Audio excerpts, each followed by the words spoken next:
Assalamu alaikum and welcome back to News and Views on Salam Media with Fazlin Franceman Talib. It's just gone 9:35. Just a reminder that this hour of News and Views is sponsored by Africa Muslims Agency. Africa Muslims Agency, a beacon of hope to communities for over 35 years in Africa and beyond. So in this particular segment, we're going to be crossing live to Hujaj that are in the Holy Lands. They are in Mina. We're going to be hearing from them about their experience and just how things are going, both, whether it is psychologically, physically, and as well as their expectations. So, Assalamu alaikum, Sister Zulfa, who's with us, I think, first. And how are things going?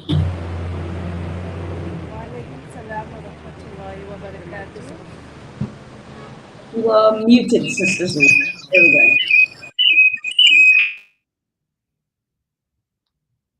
go. You're still muted. There we go. Back, we muted again. Let's try and unmute. So while we're waiting for, there we go, perfect.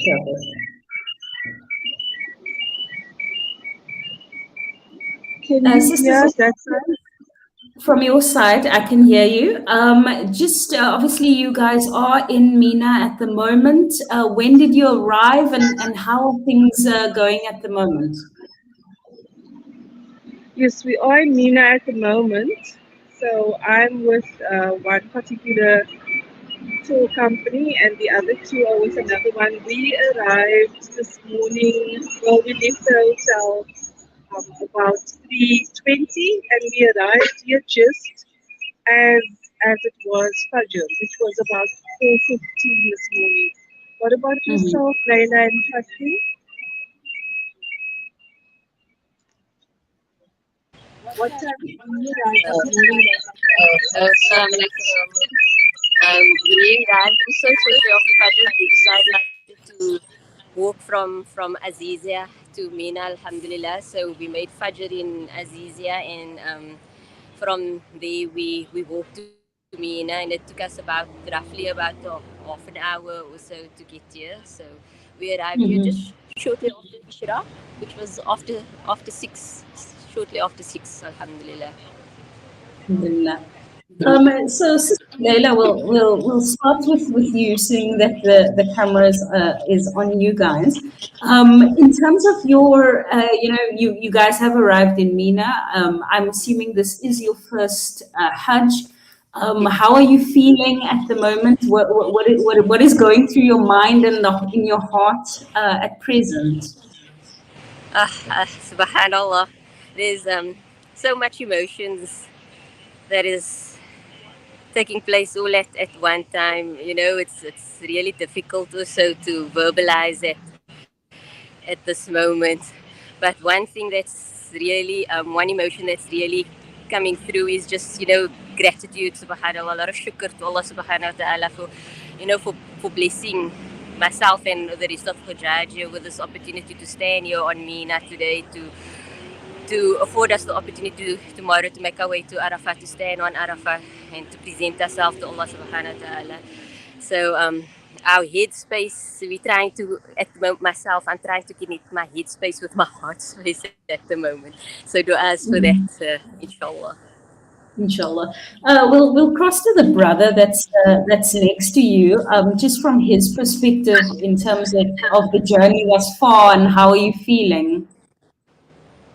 Assalamu alaikum wa rahmatullahi wa barakatuh.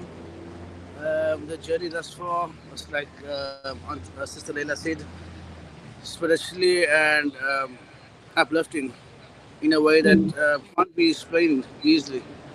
And all that we can do is right now is be thankful to our Creator for bringing us here and giving us this opportunity to actually find a clean slate. And Alhamdulillah, I'm very thankful for being here at this moment. Now, obviously, guys, I think obviously there's a lot of planning that goes into deciding or making the niyyah. At least I want to go on Hajj.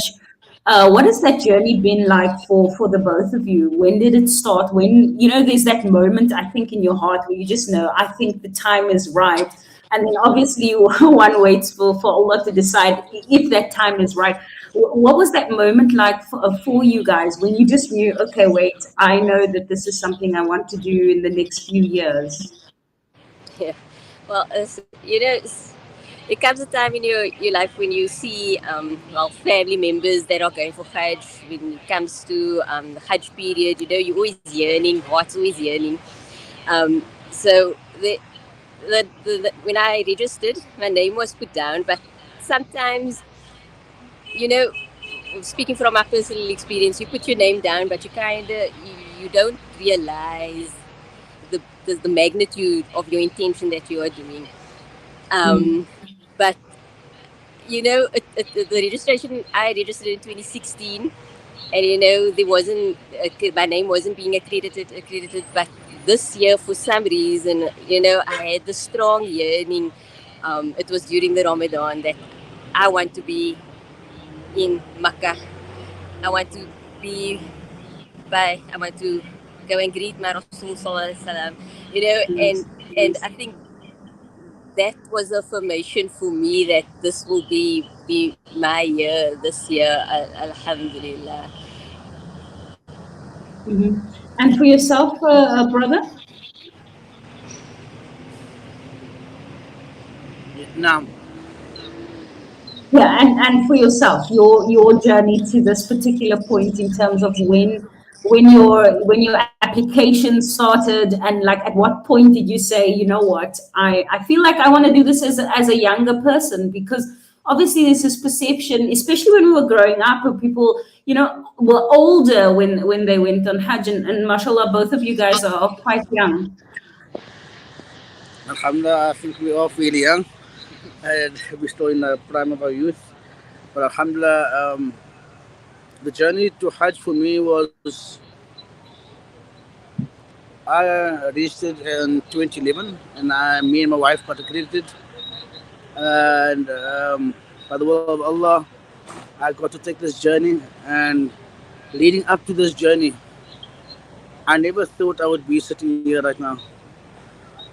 But that's why, for me, there's lots of emotions, like Sister Leila said, and to explain to you the running up to just being here, Allah, it will take some time.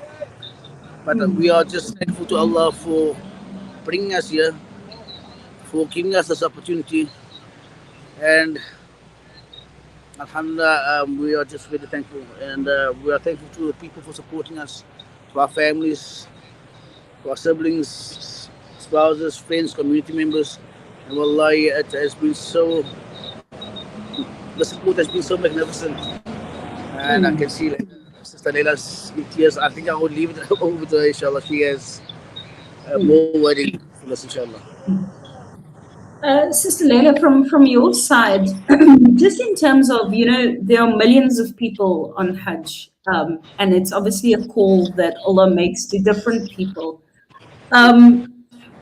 I think my question is, and a lot of people also perhaps think that, is how do you retain, with everything happening and so much hustle and bustle around you with all of these people, there's still an individual spiritual journey that is taking place in terms of your own, path that you're walking. How is that feeling? Like, is it a feeling of being alone in a crowd, or like explain for us all, what you're going through just in terms of that? Yeah, subhanallah. So we are in a big crowd. I mean, we are on Mina at the present moment. So the females in my group, we're all sitting in one tent. If you will follow Sawuk's Instagram page, you would see what the sleeping facilities look like in Mina. So we're quite close together. So it can become very difficult to find that solitude in this crowd. But I think that is where the journey starts really before coming for Hajj. One needs to really have that connection with your creator. You know, you need to have that connection with him so that when you do come here you can still channel that, and even in this crowd you can still find a space where you can be alone with him. It does get challenging at times because of distractions around you, but subhanallah, one has to persevere and just in and be resilient. And I find that if we constantly in labaking also, that kind of brings your heart present, in this space and in this crowd. Alhamdulillah. Yeah. Sister Zulfa, from your side, obviously tomorrow is a massive day. It's the day of Arafat. It's a day that I think everybody builds up to in terms of their Hajj. From yourself and your own personal journey, how are you feeling as you embark on those moments? Husband, there's a roller coaster happening within my body, within my head, within my heart. Then outside, what's happening is a roller coaster. This entire, like, let's just call it a production, for want of a better word. Millions of people, everything happening so fast, and then you're sitting in a tent with dozens and dozens of people with so much emotion and energy happening around you, and Hmm. you have to isolate yourself.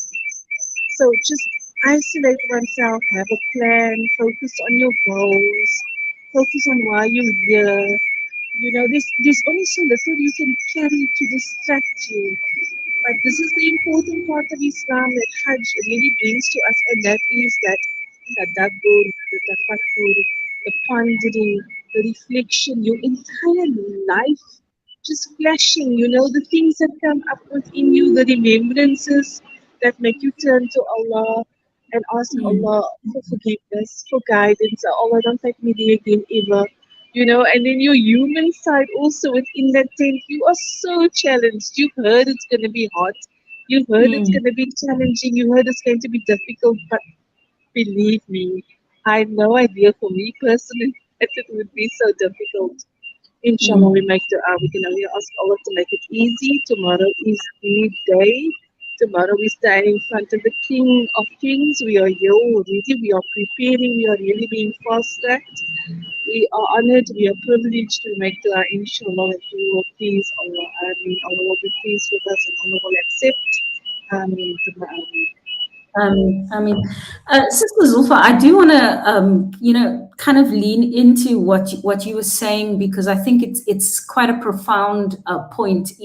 When we were little, and people came back, from Hajj, and we'd congregate at people's houses, and we'd listen to the stories. I think one of the golden thread or the themes that you'll always hear is people will say it was such a spiritually uplifting journey, but there were so many challenges. And so I think, just based on what you're saying, is that the challenge is part of that journey. It's part of that process of kind of remodeling or remaking an individual.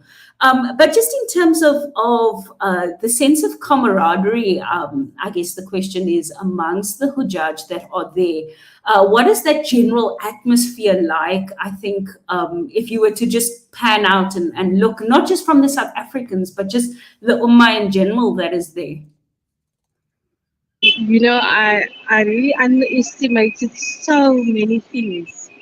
The other two in the interview, they're much younger than me. They're probably less than half my age. But I realized that when I look at it retrospectively, that Allah subhanahu wa ta'ala, we've prepared for X amount of years, me 10 years specifically. But if I look at it, then I realize, Allah subhanahu wa ta'ala has prepared us already for this way back. 80 Topet, like they would say. Just looking at a photo year in, year out of the Kaaba in my granny's home, my other grandparents, my paternal grandparents going on Hajj, almost prepared us for that.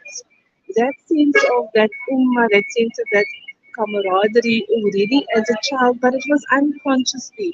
even though as adults we did the conscious preparation, unconsciously we prepared to be a part of one ummah. I remember my grandmother coming and speaking about this nationality and that nationality and the Asgaris and that kind of a thing. And in that way, we didn't even know that we were being prepared so much from experience, role modeling. Theoretically, in madrasa, we used to sing it off, why Qamusala, why Tawzaka, wa Sawma Ramadan, wa Hajjul Bayti Man Istata'a Ilayhi Sabila.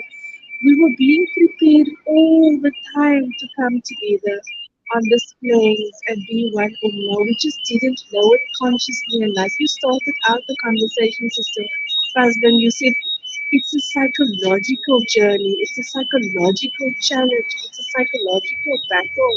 The people that came to my home, it's people you wouldn't have expected, people from way back, the way they gave me messages, they do us, the sincerity, the heartfelt love and mahabbah for the Prophet Sallallahu Alaihi Wasallam, for you as the Fujaji in training, and then meeting other people from other countries. Alhamdulillah, this is the final battleground on earth. We thank Allah subhanahu wa ta'ala. We are the delegates, we are the ambassadors, and Allah has brought us here, each and every one of us, handpicked to represent the Ummah. Alhamdulillah.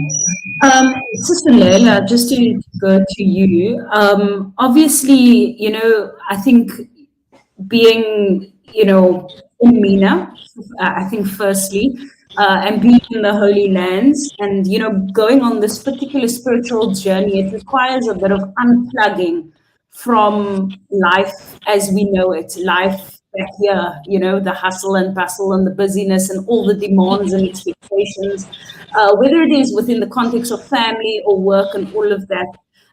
It is, I would assume it's a bit of sort of a ripping that takes place. But just in terms of your own kind of journey in that unplugging from the world at home and plugging into a different space, what has that process been for you? Alhamdulillah, it's been quite easy for me, subhanallah. Being back home, there's always these responsibilities that one has. I'm a mother, so I've got children that I need to take care of, make sure that they get to school and homework, and then I'm working also. So when I got onto the aeroplane leaving for my journey, my travels, it's like Allah subhanahu wa ta'ala just put my heart at ease that everything is fine. It was really easy just to break off from that and concentrate on myself and my ibadah. And I'm truly grateful for that. And because of my family support I have at home, I could I could undertake this journey confidently, knowing that my children will be safe and that they will be taken care of, and that I don't need to have any concerns or worry about them. So that had also made it very easy for me to just to concentrate on myself and my ibadah, subhanallah. I mean, just lastly to the brother, obviously every person that I've ever spoken to that has gone on Hajj says that this is a life-altering experience. Obviously, you're only in the middle of your journey or slightly at the beginning of your journey, but have you found that there are things that have evolved for you? Maybe not the word change is a bit heavy at this particular point in time, but has their mind, things that have evolved, whether it is mindset, spiritually, etc. I think the journey from the beginning was a build up. It was a spiritual build up from Medina to Makkah to Azizia to where we're sitting right now. And one of the big highlights for me is that every single guest is the guest of Allah that is sitting here on Mina, and it's how we interact with each of them and how we speak with them that plays a huge part of our journey and the spiritual uplifting of how if you do not like something, you need to kind of showcase to the next person in a way that they like, that it can be done better or can be done in a much more subtle manner, but there are things that you got to do, and the interaction between people is so key to the run up of this journey. And sitting here right now, it's for me, it's if you can interact well with people, that's how you build yourself up spiritually for the ibadah that you want to make alone on Arafat, the day of Arafat. And that's how I see my spiritual journey at Mhm. this stage. Uh, Yeah, shukran. So just lastly, to Sister Zulfa, I mean, I know that, we've covered kind of a lot of the, spiritual aspects of how one is feeling. And I think one of the things that you mentioned, and I want to touch on that, is you were speaking about, the sister and the brother on the other side are quite young. And from your side, just obviously shortly, because we have a limited amount of time, but just shortly from your side, in terms of your own experience doing this at even your young age, because even yourself you're quite young. What are some of the challenges been? I think just for people to get kind of a lens into that, and then how has that helped you perhaps grow as a personal individual? You know, the challenge, the main challenge for me has been the psychological challenge.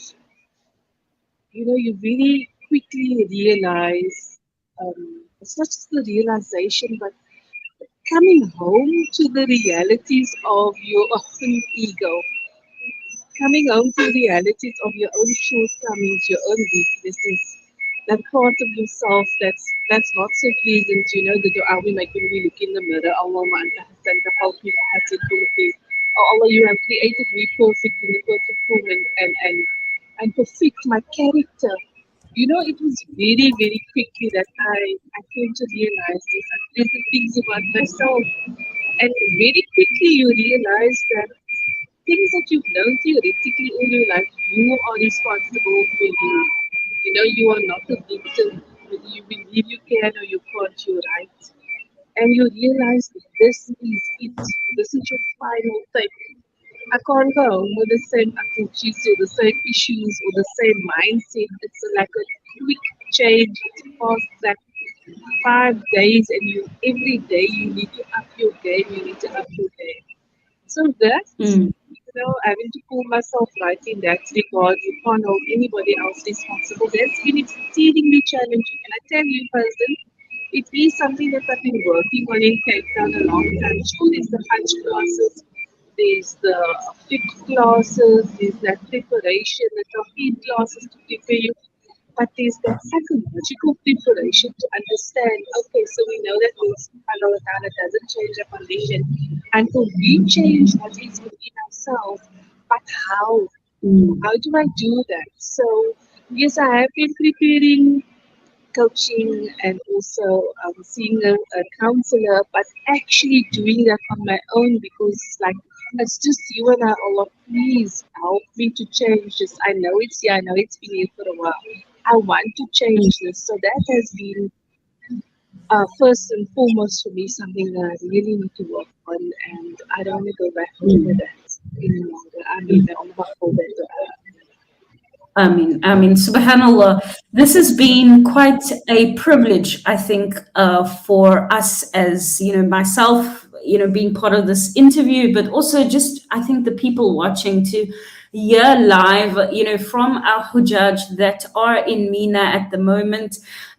They are obviously, in a space that we all yearn for. So we say shukran so much for sharing with us your experience, for joining us, for making time out of your space that you are on, to share some insights and thoughts with us, and hopefully that it will inspire young people, old people, all people, for that matter, to make the intention and make the niyyah, inshallah. Shukran so much, and we hope to have you guys back again to give us some more insights. So much for the privilege and the honor. Assalamu alaikum wa rahmatullahi Assalamu alaikum wa rahmatullahi wa barakatuh. We are now going to introduce this next segment, which is Fired Up with Hafiz Imran Chunara, who is the CEO of African Muslims Agency. He's also on Hajj at the moment as well. And the topic of this particular segment is what is purpose, what is passion, and what does that mean?